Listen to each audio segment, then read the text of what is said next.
Hi, guys. This might sound like a storyline from a telenovela, but believe me when I say that this incident has totally wrecked my life. I'm 32 and have been married to Jake, who's 34, for 5 years now. Our journey together has been marked by ups and downs, many of which can be traced back to my mother in law, Vivian. Vivian, now 58, has always been a commanding figure in Jake's life and by extension, mine. So, for some context, Jake grew up as an only child with Vivian raising him alone after his father passed away when he was just a toddler. The bond between them was undeniably close. I initially found it heartwarming, thinking how much she had done for him. But as our relationship progressed, I quickly realized that Vivian viewed me as someone who was taking Jake away from her, as though I had intruded on a relationship that had no room for a third person. Jake and I met during a design conference 6 years ago.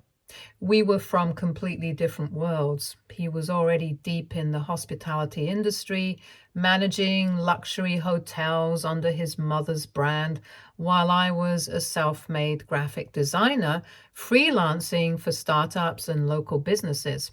Despite the differences in our lives, the connection was instant.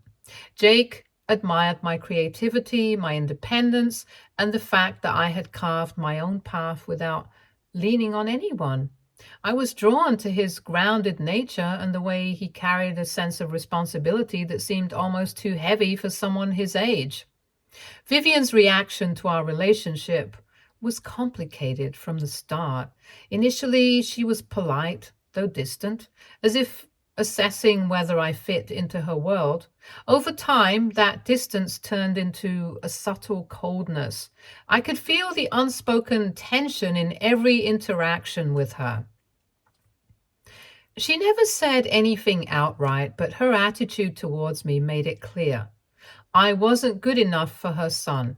I started to pretend that I didn't hear her snide comments because arguing with her was not worth it. I realized that she had built an empire on her own and seemed to expect the same level of perfection in every aspect of Jake's life, including his partner.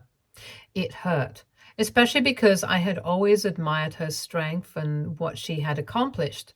But I came to terms with the fact that winning her over might never happen. She was one of those women who had risen from nothing and made something incredible out of her life. After her husband's death, she worked tirelessly to build her hotel chain. From managing the smallest aspects to negotiating with top investors, she was a powerhouse, a woman who didn't flinch in the face of adversity. That was why, despite her obvious distaste for me, I couldn't bring myself to hate her. If anything, I admired her resilience. But no matter how much I respected her as a woman and businesswoman, it was clear she wasn't going to be the best mother-in-law for me. Despite Vivian's disapproval, Jake and I stood by each other. He always reassured me that his love for me was unwavering, even though it meant navigating the tricky waters of balancing our marriage and his close bond with his mother. Over time, I also came to accept that Vivian and I would never have the close, warm relationship I'd hoped for. Jake would stand up for me when needed, but I didn't want him to intervene much either. For the longest time, our lives stayed in this uneasy balance. I focused on my work as a graphic designer, pouring all my energy into my career, while Jake worked for the family business, and while I was proud of my achievements, designing websites, branding campaigns, and even starting to gather a few high-profile clients. I knew Jake was deeply involved in running the family business. He would always downplay his role, saying he was helping out where needed, but I sensed that there was more to his work than he let on. Then, about 7 months ago, everything changed. Out of the blue, Vivian invited us to dinner at her lavish penthouse. I was immediately suspicious. Having grown used to tense, awkward evenings with her, the whole way there, I prepared myself mentally for another round of veiled insults and passive aggressive remarks. I expected it to be one of those nights where I would walk out feeling like I didn't belong. But to my surprise, Vivian was uncharacteristically warm. She greeted me with a smile, complimented my outfit, and asked about my work with genuine interest. She even shared stories from Jake's childhood, and I found myself relaxing as the evening went on.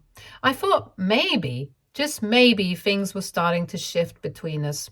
It was as we were finishing dessert that Vivian dropped the bombshell. She announced that she was ready to step back from the day to day operations of her business and wanted me to join the team.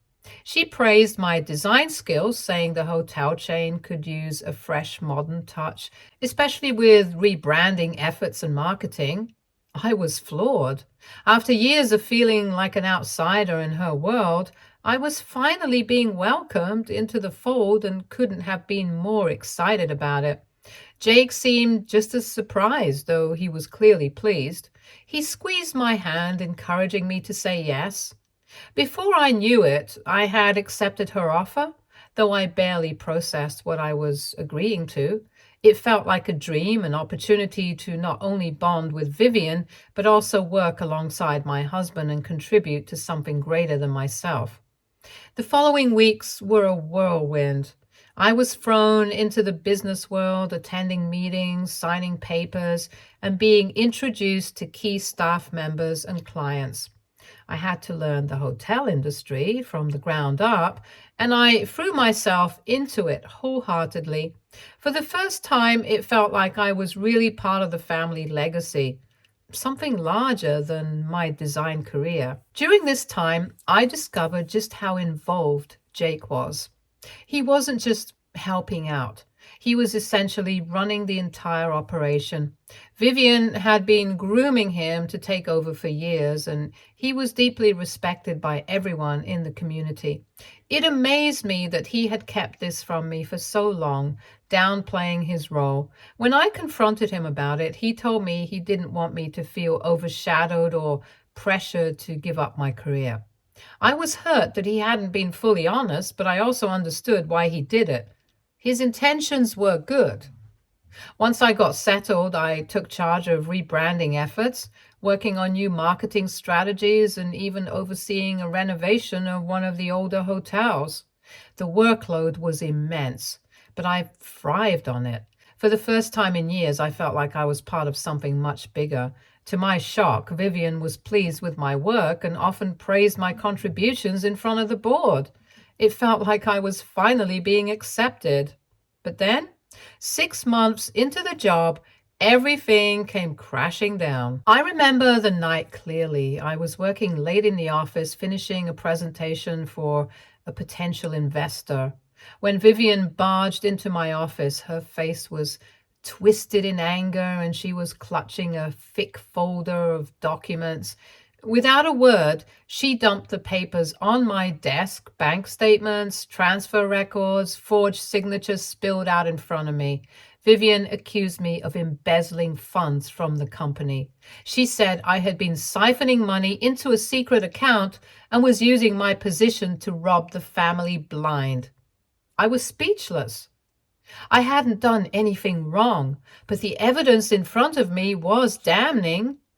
It was as if someone had perfectly orchestrated the entire thing, and I was the scapegoat.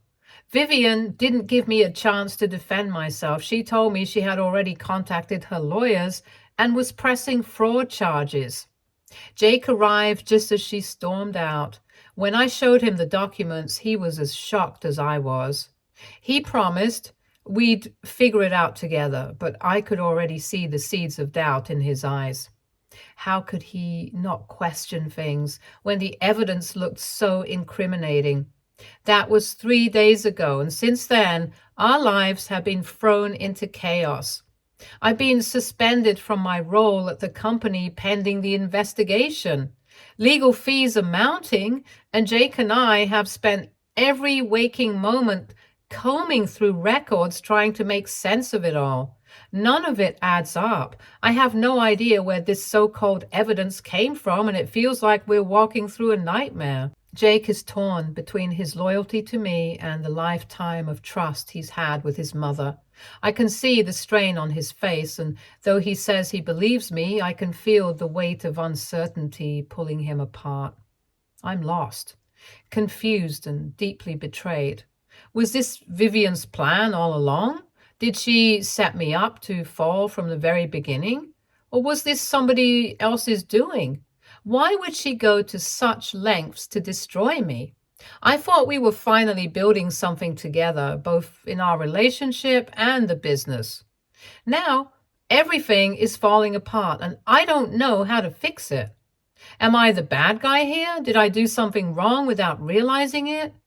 AITA for accepting the job offer and getting involved in the family business in the first place? Update 1. First, I want to thank everyone for their support and advice. It's been a whirlwind over the past few days, and I'm still trying to process everything that's happening. The sheer weight of the situation has been overwhelming, but knowing that so many of you out there believe in my innocence has been a small source of comfort in this nightmare. I never imagined I'd be in this position, accused of a crime I didn't commit, all while my husband and I watch everything we've worked for on the edge of collapse. After reading through many of your suggestions, Jake and I took immediate steps to fight back. We hired a forensic accountant to dive deep into the company's finances. This was no small feat. Vivian's business was massive, with layers of operations and accounts that spanned years. We also retained a criminal defense lawyer who specializes in white-collar crime. His expertise gave us some hope that we weren't completely helpless in this situation, though the reality of how much legal fees would cost is already weighing heavily on us. But we couldn't risk not having the best defense. The forensic accountant's initial findings have been interesting, to say the least. Turns out there were discrepancies in the financial records dating back long before I ever joined the company. We're talking years of unexplained transfers, strange financial maneuvers, and some very creative bookkeeping that would raise eyebrows at any audit. What stood out most to me was that none of these questionable transactions seemed to be tied to me or my work. It was a relief, but also a new source of confusion. Why would Vivian accuse me if these issues had existed long before I ever got involved? Our lawyer has been incredible, advising us every step of the way.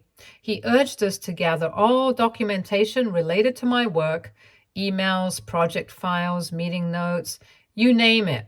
We've been pulling late nights and digging through my files to ensure we have a strong case.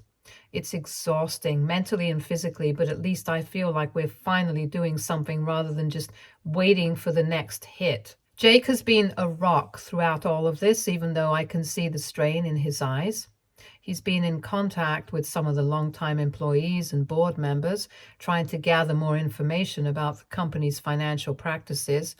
A few of them have voiced their surprise at the allegations against me, stating that none of this seems to align with what they've observed of my work.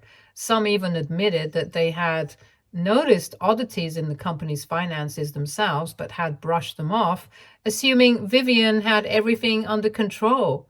It's frustrating that these concerns were never raised before, but it's clear that Vivian had cultivated an environment where people were afraid to question her authority. Vivian herself has been eerily silent. She's communicating only through her lawyers, refusing to speak to Jake or me directly. For someone who was always so hands-on and vocal in the business, this sudden radio silence feels unsettling. It's as if she's plotting something behind the scenes, and the uncertainty of it all is driving me crazy. I've gone over our interactions 1,000 times in my head, trying to pinpoint the exact moment things shifted, but I can't shake the feeling that Vivian's been planning this for a long time. We haven't told many people about the situation yet, trying to keep things as private as possible while the investigation unfolds. However, Jake's cousin, who works in IT for the company, reached out to us confidentially. He told us that he'd noticed some unusual activity on the company's servers in the weeks leading up to Vivian's accusations. Apparently, someone had been accessing sensitive financial data at odd hours, and there were traces of files being altered or deleted. He's promised to dig deeper and see if he can find any solid evidence of tampering, but even this small lead gives me hope that the truth will eventually come to light. For now, we're in a holding pattern. The investigation is ongoing. We're cooperating fully while also preparing our defense. It's a delicate balance, trying to clear my name without attacking the company that Jake has devoted his entire career to. The weight of the situation is crushing, and I can feel the toll it's taking on us both. We're barely sleeping, and every time the phone rings, my heart races, expecting the worst. I'm not sure how much longer we can keep this up, but for now, we have no choice but to keep fighting. All of this is taking a toll on me and Jake because we have had several arguments about many stuff.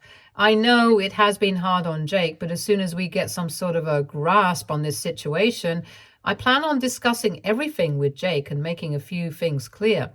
Thank you all again for your support. I'll update you all when we have more information, but for now, we're just trying to survive day by day. Update 2. I'm still in shock as I write this update.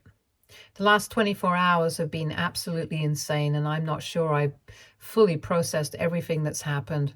To think that just days ago, I was scrambling to defend myself from these absurd accusations, and now the whole situation has taken a turn that none of us could have predicted. What began as a nightmare has spiraled into something even more complex, and I'm left trying to make sense of how it all went so wrong.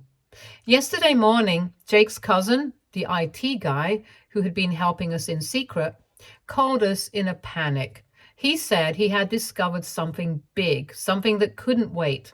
He needed to meet us immediately. Given the sensitivity of the situation, we arranged to meet at a small coffee shop far away from the office. The last thing we wanted was for any of Vivian's loyalists or other employees to overhear our conversation and report back to her.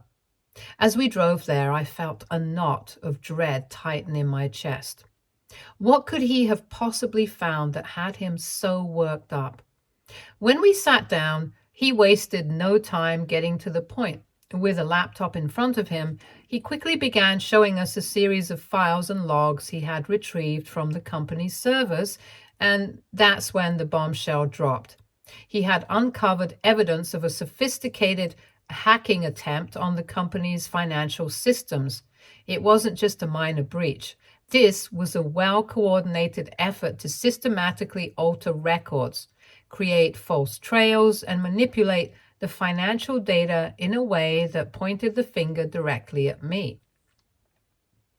Jake and I just stared at the screen, unable to believe what we were seeing, but what came next left us both reeling. The digital fingerprints of this operation, they led straight to Vivian's personal computer. For a few moments, it felt like the world stopped.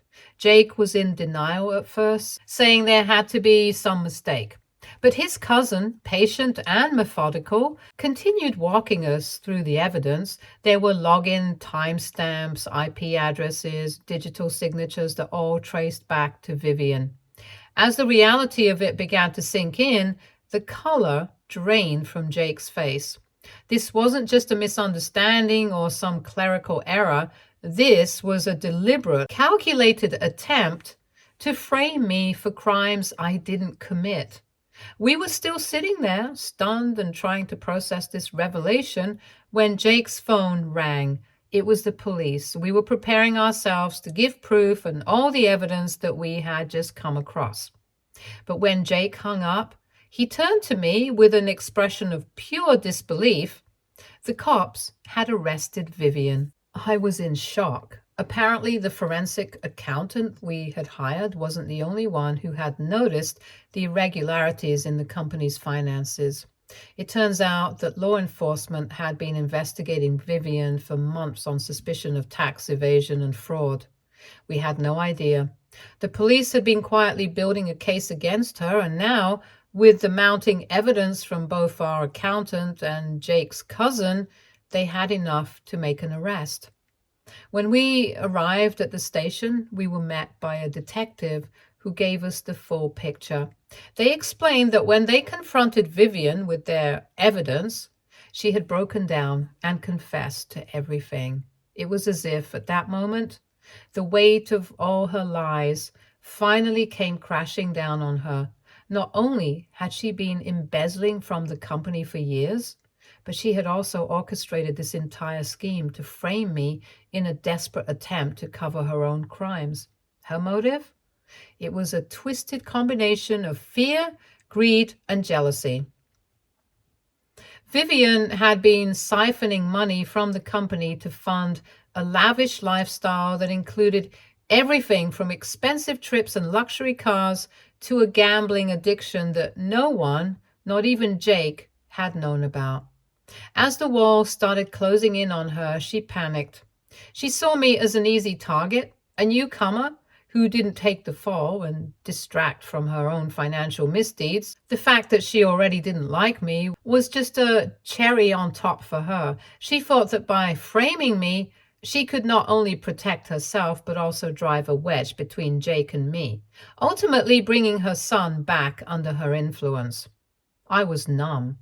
To think that someone I had admired and respected had been plotting against me all along was beyond anything I could comprehend. Jake, on the other hand, was devastated. His emotions were just a mix of anger, disbelief, and grief.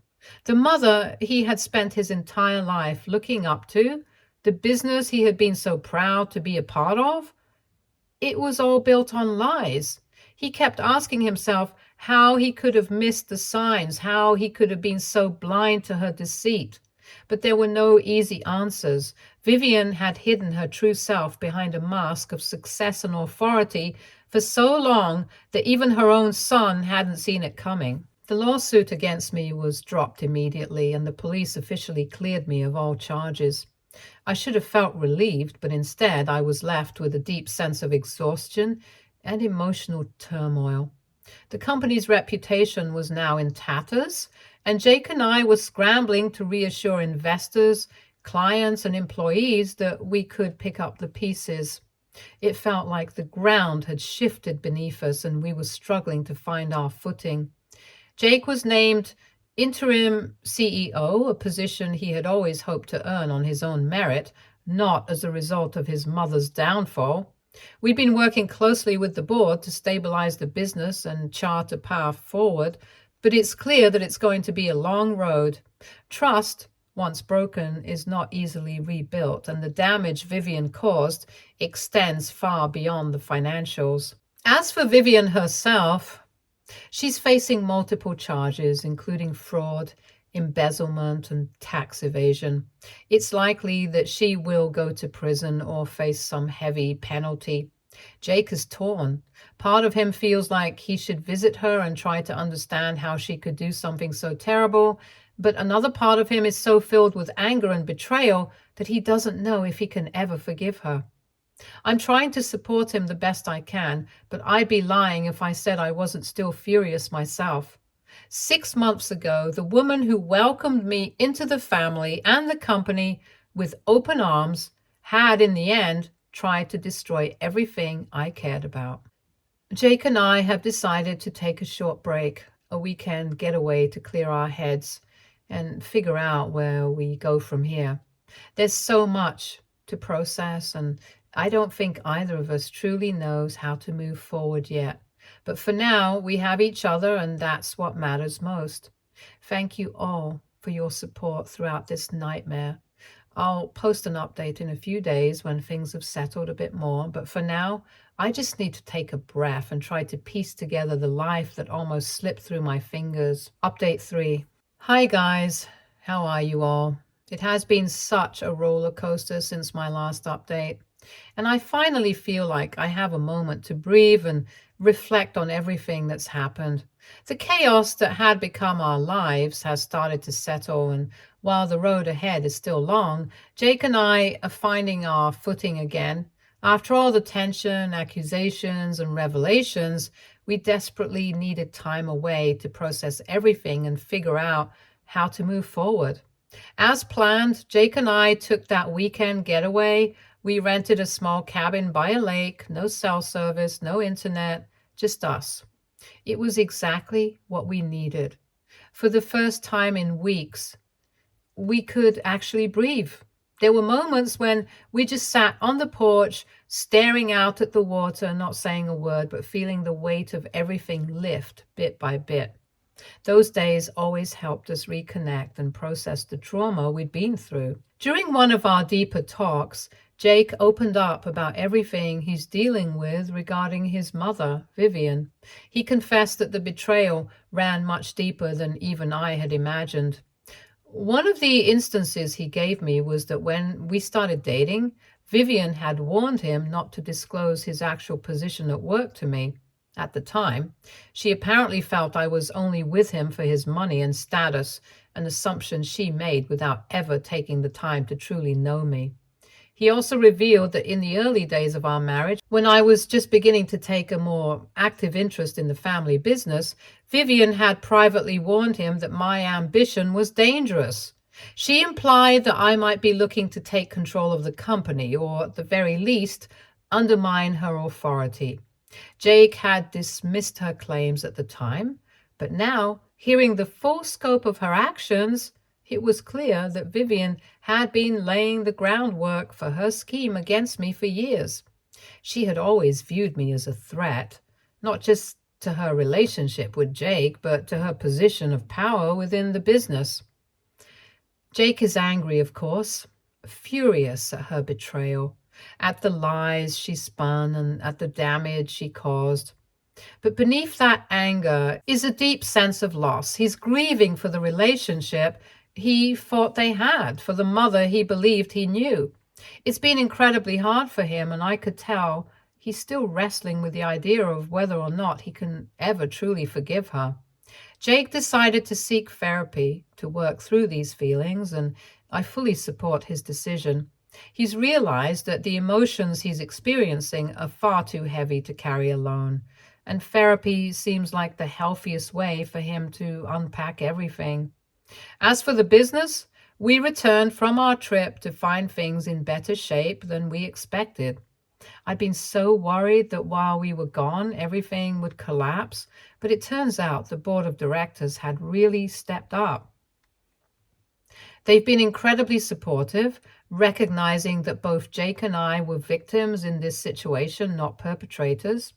One of the first things they did was approve a comprehensive audit of the entire company to ensure no more surprises were lurking in the books. It's a huge relief to know that the board is taking such proactive steps to restore the company's integrity. I've also been officially reinstated in my position, which felt like a weight being lifted off my shoulders.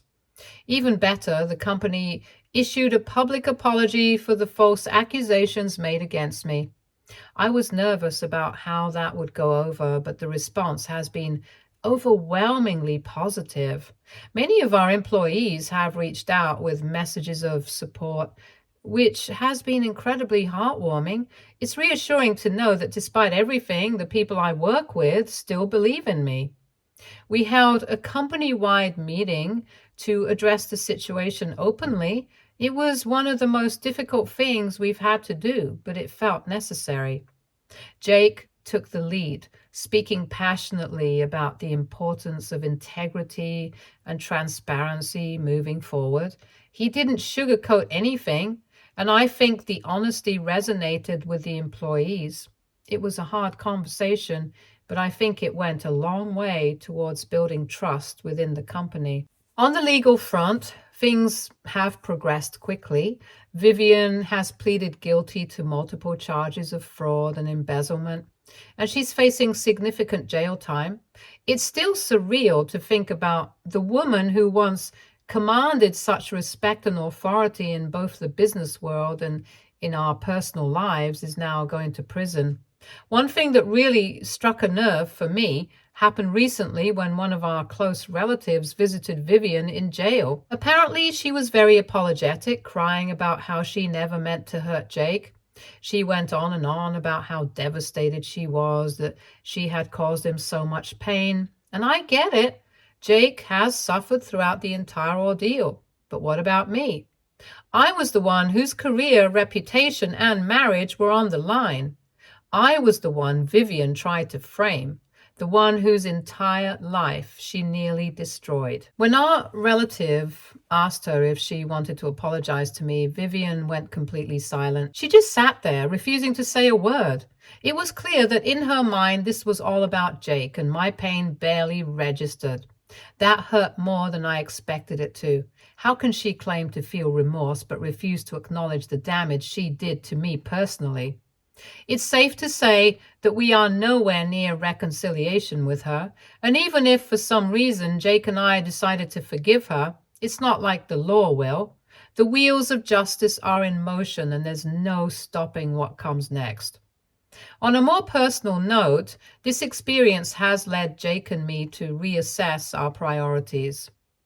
We've realized the importance of open communication in our relationship, and we're both committed to being more transparent with each other about everything, our work, our feelings, and our concerns. We've been through so much, but I believe we're coming out stronger on the other side. There's still a lot of work ahead of us, rebuilding the company's reputation, processing all of the emotions that come with this kind of betrayal, and figuring out what our new normal looks like. But for the first time since this nightmare began, I feel hopeful. I'm hopeful for our future, hopeful for the business, and most importantly, hopeful for the life Jake and I will build together. To everyone who offered advice, support, and kind words throughout this ordeal, thank you. Thank you for assuring me from my very first post that it wasn't my fault and I wasn't the bad guy. Your encouragement has meant more than you know, especially during those darkest moments when I wasn't sure how we'd get through this. I don't think I'll be posting any more updates about this situation. It's time for us to close this chapter and move forward, focusing on the life we want to create, free from the shadow of Vivian's actions. Thank you again, and I wish you all the best as Jake and I embark on this next chapter of our lives, stronger and more united than ever. Stay tuned for more stories from our girl relationships.